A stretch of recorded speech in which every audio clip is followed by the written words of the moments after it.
Good evening, everybody. Today was pretty cool. Today is the first seasonal patch of Guild Wars 2 for 2016, the first of the year, and indeed the first one ever. So let's see how this new concept goes for Arenanet. This is kind of the successor to the idea of feature packs that we had before. It's kind of a blending of the two, I suppose. While feature packs kind of expanded on systems in the game and weren't really content in and of themselves, we now have that idea of sort of infrequent updates that come down in big batches, but instead now are content focused instead of necessarily just being feature focused. This first one, though, does seem to be a little bit light on the content. It adds a few different things. I'm actually going to do a couple of videos on it, but today specifically, I want to talk about the two big ones, the things we're most interested in. The fact that now in Guild Wars 2, anywhere you can glide, and exactly what that's meant for the game, as well as an overhaul. This is where I really got interested, to one of the oldest, if not actually the oldest, first designed boss fight that Arenanet ever did, the Shatterer, and actually the second of the dragons to have been overhauled, to Quattle preceding it quite a long time ago now.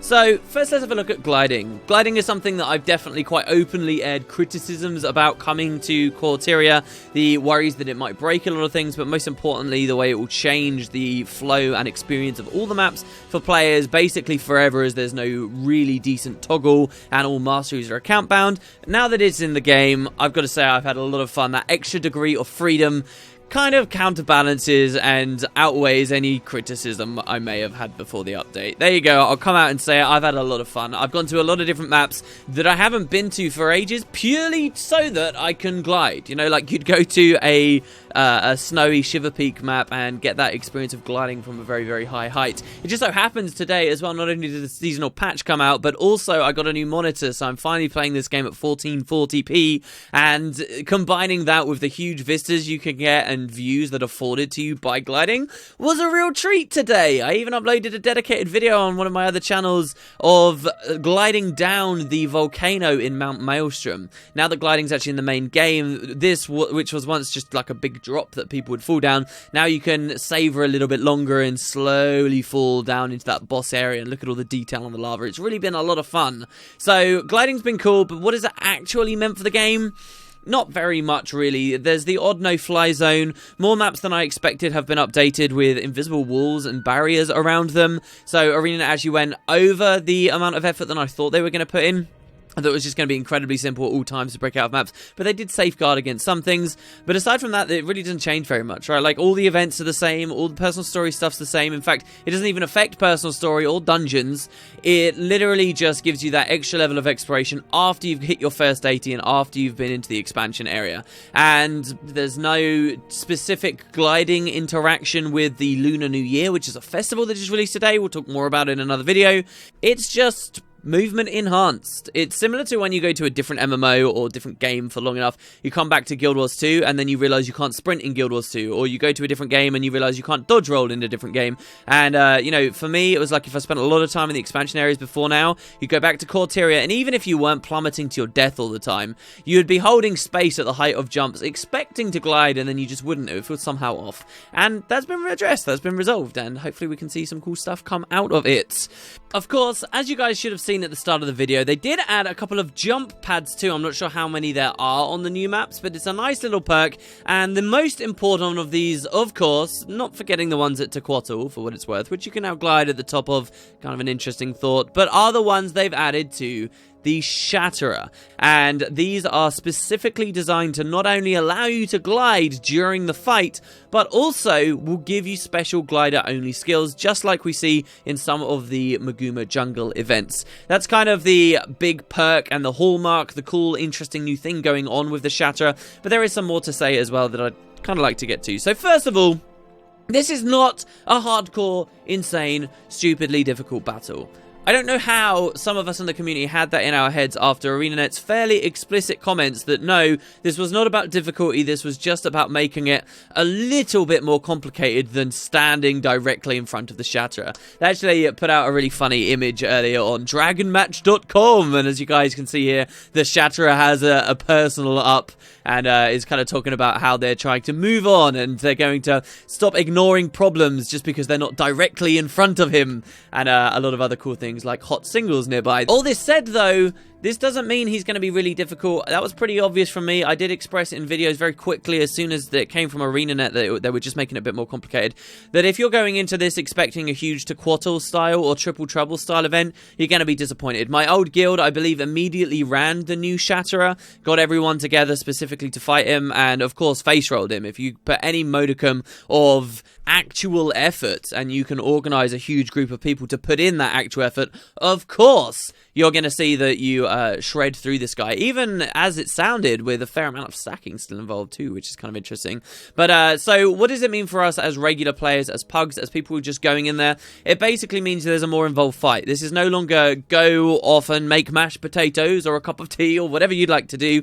Now you are going to want to stay active, you're going to want to fight, and here's the thing that's important for me. It's not just about making this less of an auto attack fest and forcing people to play the game instead of tagging and walking off, but it's more about actually giving people with alternate builds a place, right? Yes, DPS is still incredibly important here, but you can DPS thoroughly well using the glider mechanics, using the siege weapons, without actually having to swap on a ton of DPS gear.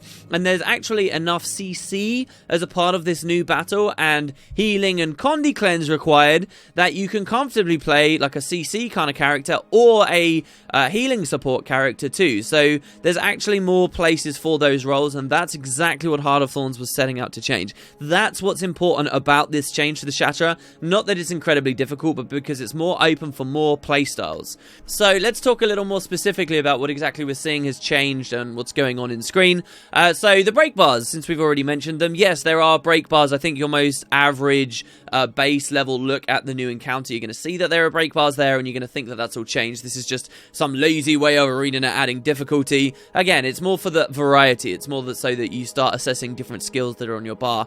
There are two main break bars that you're going to contend with. Number one is on the Shatterer himself. Should you break that break bar, you can actually stun him, trigger a cool new animation, and I believe he takes triple damage after that, which can allow you to seriously burn through the encounter. The encounter, for what it's worth, is maybe twice as long to 3 times as long as it used to be, but there's going to be variance there depending on how well your map does. Like, for example, with this break bar mechanic, if you get the CCs, if you interrupt that ability, you're going to burn through him a lot quicker. But the other break bar mechanic, and this one's the more important one for people to learn very quickly, is he goes into a regenerative crystal healing phase. This has actually always existed.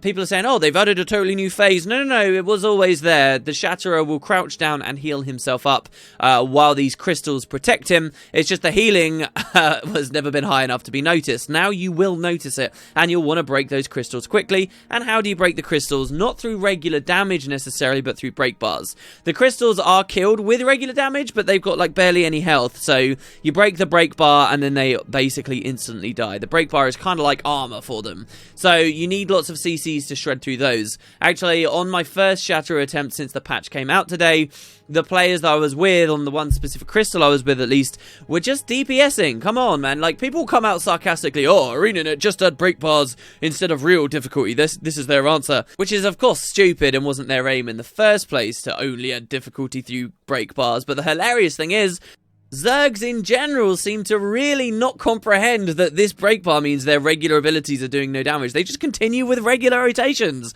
Come on, guys. People in the World Boss train, you got to step it up a little. You got to pay a bit more attention. So anyway, once you've broken those crystals, then he resumes the regular fight, and that's kind of as far as the break bars are involved. Of course, being able to deal with both of those mechanics really quickly means you're just going to kill the boss far faster. He will heal far less, and he'll take a lot more damage, and also he'll be doing like less damage to you at the same time. So that's the break bar stuff. The new siege I'll talk about for a second as well. I did mention it. Yes, you can now use this if you're on your pure healing character. The mortars do have like healing rounds. There is a little bit of healing capability there, but I really don't think that this is particularly fun. I don't think that too much changed with these. They, basically, you can read in the patch notes, just buffed the siege without really adding very much more. It wasn't anything like we saw at Tequatl with the turrets, I'll say that much. And there's still weird, clunky, annoying bugs with those turrets in the siege. Like, for example, whenever you use your skill 1 on the turret, you tend to get kicked off. And I know that's not just a problem that I suffer with, but a lot of people do. There's not a big enough distinction between the large turrets and the small mortars. In some ways, especially when I look at the way the siege was dealt with, I'm a bit disappointed that this is the big Shatterer. It seems, basically, I can imagine now, till the day Guild Wars 2 dies, we'll probably never see the Shatterer change again, and I feel like they could have done so much more. Nonetheless, they are now actually parts of the battle, and that whole CC thing I was talking about, one of the best, easiest ways to get through those break bars is by using the siege really correctly. And that is also true for the gliding section. So here's how it works. You've got some gliding panels you can jump on. As you go in the air, unlike in other areas of Tyria where you glide, they'll actually give you 3 skills. These 3 skills feel really good for what it's worth. I never interacted with the stealth gliding whatsoever, despite what pre-release information was suggesting about the Shatterer fight. Never needed that. I basically ignored it. You get a skill 3, which there are no updrafts, okay? So you're only in the air for a certain amount of time. You get a skill 3, which is a self-heal, because you will be taking damage up there. But you're not going to be up there for so long anyway that you need to get more than one cast out of your self-heal. But the self-heal is a cool ability. You get a skill 1 which drops grenades, and you can obviously carpet bomb the Shatterer himself and do lots of damage, or hit the rejuvenative crystals or the Shatterer while he's in his break bar phase, and then you can smash through them really quickly. Glide is incredibly useful for that. Or you can use your skill 2, which is actually to drop medkits down on people below. The way they have the achievement set up is you want to do a variety of all this stuff, right? You want to do a variety of killing the new mobs that are running around the area. I really don't have too much to say about those. They tend to get burnt down a bit quick in these large maps where lots of players handle them fast. But you're going to get achievements for sieging. You're going to get achievements for doing gliding stuff, just doing a variety of the content. And of course, as you guys can see on the footage, an achievement for standing where once upon a time we did all use to stack and the Shatterer will come down and just instantly kill us. So they encourage you to do these things. I think the importance of gliding might be a bit hard for people to see. I do believe the event is tuned such that you can kill the Shatterer without having anyone gliding at all, just for that ultra fringe case scenario that you've got, 100 players, 100 active players who all somehow wormed their way into this one mega server and none of them own Heart of Thorns. It's still Tyria content and they are still capable of clearing it. It just might be a little bit harder.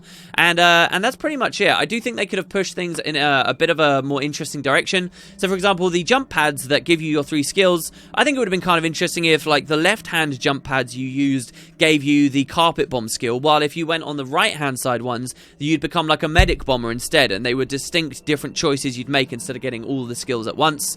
There's an interesting mechanic actually I think a lot of people won't be able to play with, and this was something I saw when I experienced the event on Stage Client with just a few other content creators, and there were far fewer players. It was our first attempt, and it was actually a failed attempt at killing the Shatterer. And what was really kind of cool about this that I hoped once it came into the game would have more of a place was you actually have 2 different areas of siege, okay? There's 2 collections of jump pads and mortars and cannons. And on our first attempt, as you can see in the footage here, we actually let one of those areas of siege get completely overrun by Branded. And the game was not scared to add a ton of mobs, like a ton. Remember before Heart of Thorns where they were talking about their new AI routines and how this could enable them to have more NPCs on battlefields and so on? And you remember how with Heart of Thorns we really didn't see the fruits of that too much? I actually feel like we are beginning to see that a little bit here with the Shatterer event, because that was a lot of enemies. A lot of enemies. And nobody, no individual player, I mean I try it at one point, can go over there and recapture that whole siege zone. You need a proper concerted push from a lot of players to recapture that location. And as it turns out, the siege is important enough that without it, that was probably one of the reasons we ended up failing at the Shatterer fight. So that was cool, but given the amount of people who run around in the boss trains, how high population all these world bosses tend to be, I don't know whether we'll ever really see that actually happen in practice in the live game scenario, but maybe you guys have that experience and you can talk about it in the comments. But that's pretty much it. The pre-events remained completely untouched. There was no change there. Of course, my idea from a video earlier where I would have loved to have seen the fight have multiple phases, actually see the Shatterer move around, see some other areas of Blaze Ridge Steps be used like Steel Eye Span. None of that stuff ended up being a part of the fight. This can really just be described as a more complex Shatterer. Shatterer is now basically at the same level that the Claw of Jormag's at. And except with the slight tweak that the Claw of Jormag is still kind of cheesable, while the Shatterer maybe not so much. Obviously this wasn't the only thing that was in the patch. But this is what I was looking forward most to, and I think I got myself a little bit too excited, honestly, in retrospect. I now have the impression that this was more just a couple of devs working on a small project for a little while, and we've seen it be dropped in with the seasonal patch here, just as like an added bonus rather than the main deal, which is what I was hoping it would be. I was hoping it would be my main course, and it's just kind of not. I'm curious what you guys think, though. I still think whether it really satisfied my personal taste as a player or not, this has been a positive change for the game. This has been something that makes it a little bit more engaging and opens up a couple more playstyles for those of us who like to world boss train. And while I may not personally be one of those players who loves to stand around waiting event after event after event for world bosses for rares, it's obvious that a huge amount of the community do enjoy doing that because they are always so full up 24 hours a day of these long world boss chains going on. And for all those players, hopefully this was something pretty cool. Gliding, of course, will benefit all of us. I'll see you guys tomorrow for another video where I talk about all the balance changes, and hopefully I should have spent a little bit of time in the new Lunar New Year festival. We are now celebrating the Year of the Monkey. And so, hopefully you guys enjoy hearing how that goes tomorrow with all the monkey noises to boot. Alright guys, thanks very much for watching. I'd love to hear what you thought about the update, and I'll catch you tomorrow.